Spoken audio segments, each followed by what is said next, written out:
So here's the deal. This 28-200 is one of my favorite lenses in my kit. As soon as I knew that it was coming out, I immediately was like, yep, I'm buying it. I'm buying it. And I think this lens doesn't get enough love. So, I've found so many different reasons to not make this video. The audio's not perfect. The lighting's not perfect, right? I am tired. Who cares, right? I think it's time for me to start uploading on this channel more because I want to have more of these conversations with you guys. So this is me just pressing record. I really, really want to make more content for you guys. And ultimately, if I don't hit record, it's not going to happen. If I find all of these reasons to not make it happen, it's never going to happen. So we're making this happen. 28-200, this is my lens. I bought it, I own it, I like it. And I added it to my kit and I use it for paid work, right? Just kind of like to lay that ground rule out. I bought it, I like it, it's mine, and I do paid work with this lens. It's kind of crazy that this lens doesn't get the attention, the love, the respect that I think it deserves. And I get it, right? Because it's easy to do a review and say, okay, it's a variable aperture, it's a slow lens. And so, yeah, it's a learner's lens, it's a starter lens, it's a kit lens. Ultimately, I think this lens is way, way more than that. And I think for especially an experienced shooter, this lens is so sick. Also, by the way, it's the 1st of October, and I'm kind of liking the top-down lighting because it feels very horror movie-like. So we're just going to go with it. I'm not going to make any excuses. The light's not perfect, but you know what?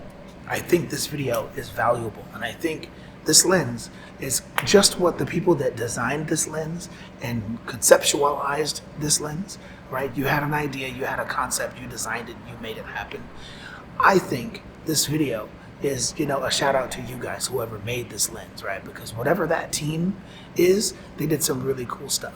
First of all, it's super tiny. It's the world's smallest and apparently lightest super zoom. It's so small.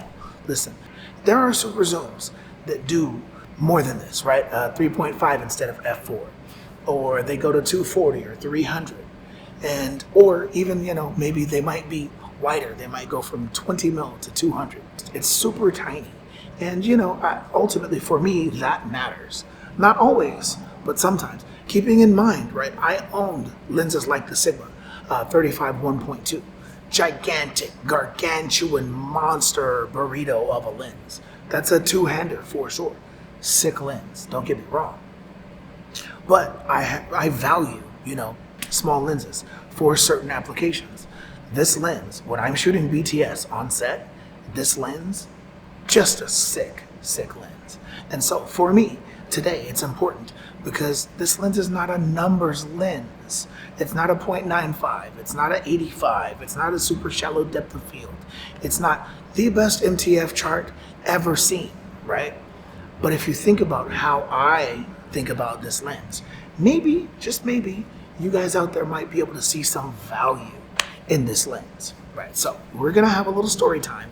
I'm gonna take you magically to set. The project that I'm talking about today, by the way, is not going to be out for months from now, and it's still being edited, so it would be, really bad of me to share BTS of that project, right? Because it's gonna go through the, it's got some work, and it's gonna be released, and it's not for me to release that content, right?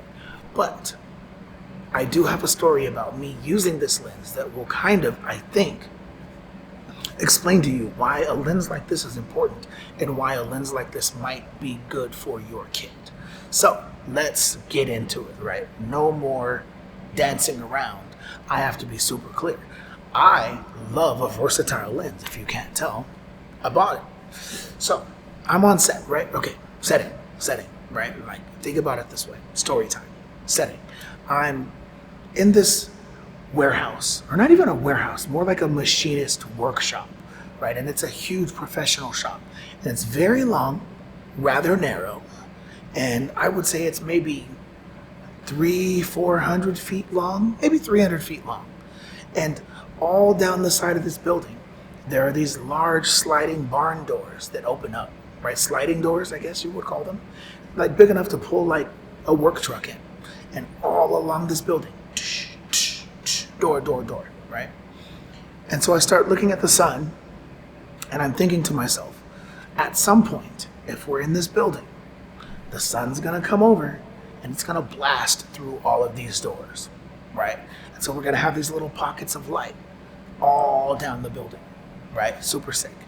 And I know it's gonna happen, but I also know that there's a building next to us, right? So as the sun goes over, it's gonna come in the doors, then the sun's gonna duck behind those buildings. So when the sun goes behind those buildings, it's a wrap, right? We don't have the whole sunset all the way down, right? So we've only got a little window from where that sun's gonna come in to where it's gonna be behind the building, right? I might have 12, 13 minutes, maybe max, of sunset before that light goes away. And so I'm just hoping that my timing is gonna be good and I'm gonna be able to get somebody walking through one of those little pools of light, right? Doing something cool that I can get a nice little shot. And so, right, I'm on set, doing my work, doing my thing, and I happen to be at the far end of the building, getting, some BTS shots of some important stuff, right? And while I'm over there, I'm looking, and I'm like, okay, here comes the sun. Here comes the sunset. It's gonna happen. The sun's gonna come, and I have to be ready, right? Sure enough, I'm over here shooting at 28 mil, and I've already kind of looked, turned around, and kind of pulled focus and got an idea of what it's gonna look like and what pool of light I'm going to hope someone walks through, right? So I'm thinking, okay, so they're shooting over here. At the other end of the building, right, they're prepping for the next setup. In the middle is all of the gear, right? So inevitably, somebody's gonna come around one of these corners. Somebody's gonna do something cool. And I'm hoping that my timing is going to be just right to get the shot. And so, of course, sun starts coming over. I'm shooting at 28 because I need to get what's happening here. And at the very perfect moment, I swing around, zoom all the way in to I think I ended up somewhere around 147 mil. Right, somewhere in there, right, to the longer end. I think it was 147, if I remember correctly. Right then, I turn around, I pull my focus, I zoom in. Right then, somebody happens to come around the corner. Hair flips, earrings move, jacket flings open, rolls of tape come around, and at the very moment that happens, somebody edges right into the edge of my frame. Right, one of my producers is right here. So I've got a producer here, I've got my subject way in the middle, and I've got some background in the back, and there's like a window, pockets of light.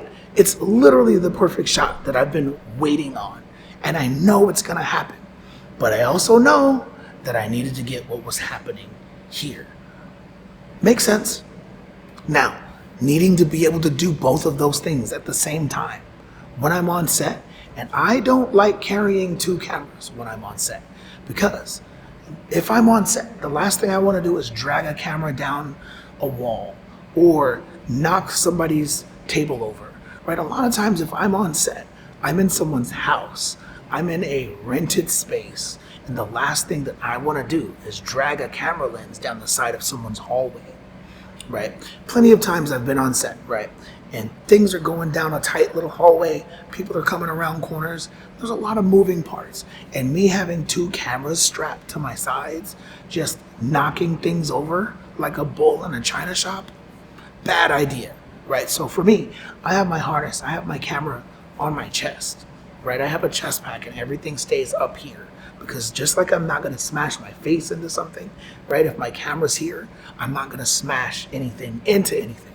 And I'm not gonna damage my camera, but honestly, more important to me, I'm not gonna hit anybody. I'm not gonna damage the set. I'm not gonna pull a wire out of, the video feed. And so for me, that's important, right? Having a small, compact setup. And again, going back to the size and the shape of the lens, the weight of the lens, having those focal lengths at such a small size and being so versatile, crazy, crazy value. There were bats. Technically there was one bat, but there was a bat flying around in this location, right? So I'm in this workshop, bats and dust and all kind of stuff happening. The last thing I need to be doing is changing lenses. But also, if I'm changing lenses, I'm either gonna get this shot or maybe that shot, but I'm not gonna get both. I'm not gonna get both without a lens that does this.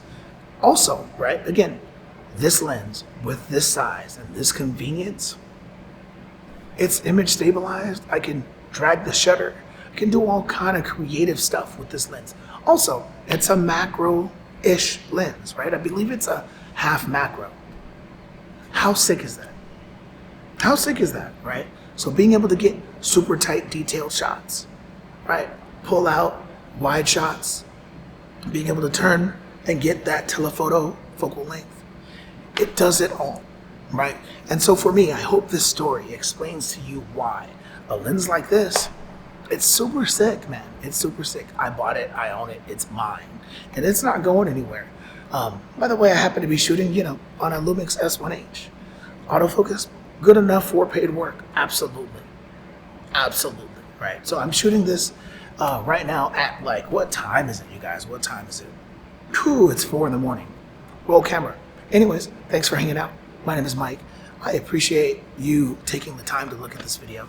I want to hang out with more people like the people that clicked on this video, right? If you like DIY and cars and good food, a good workout, good camera gear, good storytelling, right? Come hang out, join the squad, right? Because I want to do more of this stuff. And the more followers I have, the more people that are into this, the more stuff I can do for you and with you. So thanks for hanging out. My name is Mike. I'm out.